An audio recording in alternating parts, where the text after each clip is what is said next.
Sa control ba ako hindi daw makapasok? Ayan ang ating pag-uusapan. Kung gusto malaman ang ating ang ating kasagutan, maaari na lamang pong panoorin ang ating buong video. And syempre sa mga bago pa lamang po sa ating channel, huwag kalimutang i-subscribe and click ang tiny notification bell para ma-update tayo pag meron tayong mga new upload videos. Disclaimer din ang video natin ay para lamang po sa may bukas ang kaisipan at may malawak na pang-unawa. Kung wala po tayo nito, maaari na lamang pong mag-skip at mamili ng mga videos na rarapat para sa inyo.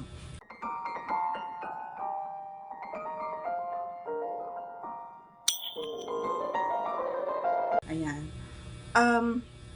Alam niyo kasi mga idol, ginagawa ko lang ito kapag yung sobrang basang-basa. Kasi pag sobrang basang-basa at sobrang umiinit, nag-iinit kasi ako, so talagang basang-basa talaga si P.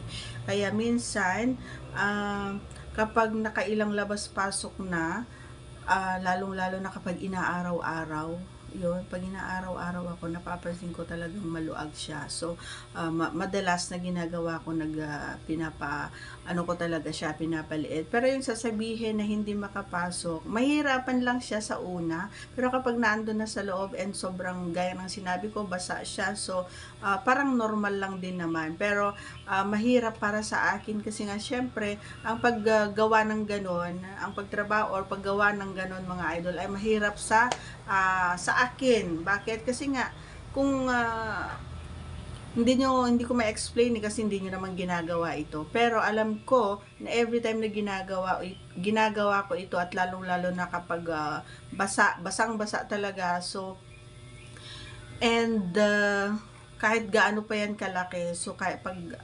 mahuhugot talaga siya. So kapag ginawa ko na yung part na yon mga idol, ay na-feel ko na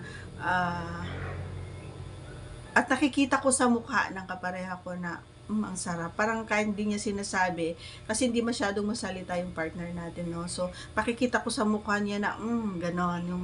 And maririnig ko na lang na mapapaulala siya. Kasi nga, napasikip eh. So, and mararamdaman ko din na yung kanyang tea na medyo, alam mo yon, matikas, yon, tumikas siya nung ginawa ko na yung pagpapahigpit. So, masarap sa part ng lalaki, pero sa part ko hindi masarap para sa akin. Nahihirapan ako kasi nga syempre magpipigil ka nun eh. Ang pagmamuscle control kasi mga idol ay para ka lang nagpipigil, umihi, pati paghinga mo mabibigil.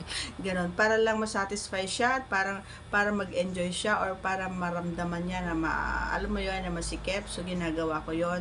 Siguro mga ilang beses hanggang sa siya ay labasan or hanggang siya ay matapos. So, ganun lang kasimple. Ang pagmamahal kasi ng isang tao, mga idol, or kapag mahal mo or nagmamahalan kayo, lahat naman ay gagawin mo. Kasi ibabalik din niya yun ng sobra-sobra pa. 'Di ba? Ganun lang kasimple. Ganun ang magkarelasyon. Ganun ang dapat may unawaan kayo kahit mata pa lang, dapat alam niyo na yung sinasabi niya. Yung kapag mahiyain ka, nahiya kang sabihin na, "Uy, ano tayo? Mag-ino tayo." Ganun. Parang alam mo yun, yung parang awkward sa kanila yung sabihin. So, minsan ako na yung nag-IR. Ako yung bibigkas talaga. So, yan na. Masarap yun para sa mga lalaki. Di ba guys? O, ikaw, sabihin mo sa akin kung hindi mo pa na-experience yung ganun. Ipapa-experience ko sa'yo. Charot lang. And kung hindi mo pa nagawa, gawin mo na. Ipagawa mo ito. So, hindi pwedeng utusan pala yung inyong partner. Kasi baka sabihin niyo, bakit? Minsan kasi advance yung utak namin, no? Bakit? Sino nagsabi sa'yo yan? Ganon. So, wag na lang. Hayaan mo na siya yung gumawa mismo. And pakishare naman dito kung ano yung pakiramdam mo, idol, every time na naggaganon yung kapareha mo. Sige no! So that's all for today's video. Ayan, inuulit ko mga idol. Do me a favor, please to subscribe and click our tiny notification bell para ma-update tayo pag meron tayong mga new upload videos. Bye guys! See you again on our next vlog. Bye!